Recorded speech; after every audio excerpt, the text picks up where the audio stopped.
கர்த்தர் அதிசயங்களை செய்கிறார். ஊழியங்கள் வழங்கும் ஜீவ வார்த்தை. இந்த நாளிலும் கர்த்தருடைய ஊழியக்காரன் உங்களை வாழ்த்துகிறேன். கர்த்தர் பெரியவர், ஏசப்பா நல்லவர், அவர் எல்லாவற்றையும் செய்வார். உங்கள் வியாதியை குணமாக்குவார், ஃபேமிலியில் இருக்கிற பிரச்சனைகளை மாற்றுவார், வேலை வாய்ப்பை தருவார், கடன் சுமை மாறும். கலங்காதீங்க, அற்புதங்களை நிச்சயமாக பார்க்க போகிறீங்க. சரியா? இந்த நாளில் ஜீவார்த்தைக்கான வசனம் சங்கீதம் 5:11. உங்கள் அடைக்கலும் புகூர் யாவரும் சந்தோஷத்தை இருந்தாலும் கம்பீரிப்பார்களாக. நீர் அவர்களை காப்பாற்றுவீர், நீர் அவர்களை காப்பாற்றுவீர்.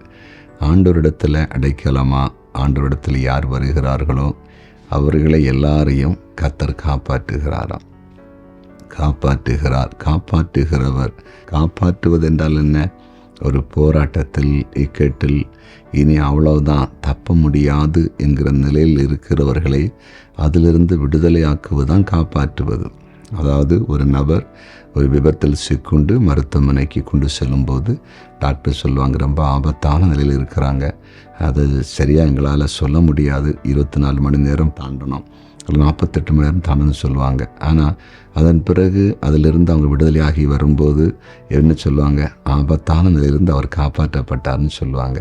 அதுதான் காப்பாற்றுதல். அப்போ இந்த நாளிலே யாராவது ஆபத்தான நிலையில், ஒரு நெருக்கமான நிலையில், இனி யாரும் எங்களை காப்பாற்ற முடியாது, இந்த கடல்லேருந்து எங்களை காப்பாற்ற முடியாது, இந்த வியாதிலேருந்து எங்களை காப்பாற்ற முடியாது, இந்த பிரச்சனை எங்களை காப்பாற்ற முடியாதுன்னு யாராவது இருப்பீங்கன்னா பயப்படாதீங்க. உங்களை கண்டிப்பாக ஆண்டவர் காப்பாற்றுவார், நிச்சயமாக காப்பாற்றுவார். அதுலேருந்து உங்களுக்கு விடுதலை கண்டிப்பாக தருவார். 3 வாலிபர்களை பாருங்கள், எரிகிற தீச்சொலைகளை போட்டாங்க. யாருமே மனிதர்களால் காப்பாற்ற போகலை, காப்பாற்ற முடியாது. இன்னும் ராஜாவுடைய சட்டத்தின்படி, ராஜாவுடைய வார்த்தையின்படி போட்டார்கள். அதை மீறி யாரும் காப்பாற்ற போக முடியாது. ஆனால் அந்த இடத்துல காப்பாற்ற ஒருவர் இறங்கினார். தேவ சாயலில் ஒருவர் இறங்கினார், தேவ புத்தன் சாயல் ஒருவர் இறங்கினார். தேவனே அங்கு இறங்கி கிரியை செய்தார். அந்த வாலிபர்கள் காப்பாற்றப்பட்டார்கள்.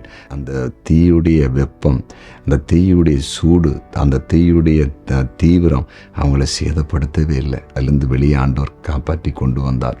அதே ஆண்டவர் இன்றைக்கு உயிரோடு இருக்கிறார், ஜீவிக்கிறார். சரியா? எந்த நிலை நீங்கள் இருந்தாலும் காப்பாற்றப்பட போகிறீங்க. ஏசப்பா உங்களை விடுவிக்க போகிறார். நம்புவீங்களா? ஜெபிப்போமா? ஜெபிக்கலாம். ஆமாண்டவரே, உம்முடைய பிரசன்னத்துக்காக நாங்கள் நன்றி செலுத்துகிறோம். நீங்கள் காப்பாற்றுகிற தெய்வம். யாரெல்லாம் நெருக்கமான, ஆபத்தான, இக்கட்டான நிலையில் இருக்கிறாங்களோ அவங்கள நீர் காப்பாற்ற போகிறீர், அதற்காய் ஸ்தோத்திரம். நீர் விடுவிக்க போகிறீர், ஸ்தோத்திரம்.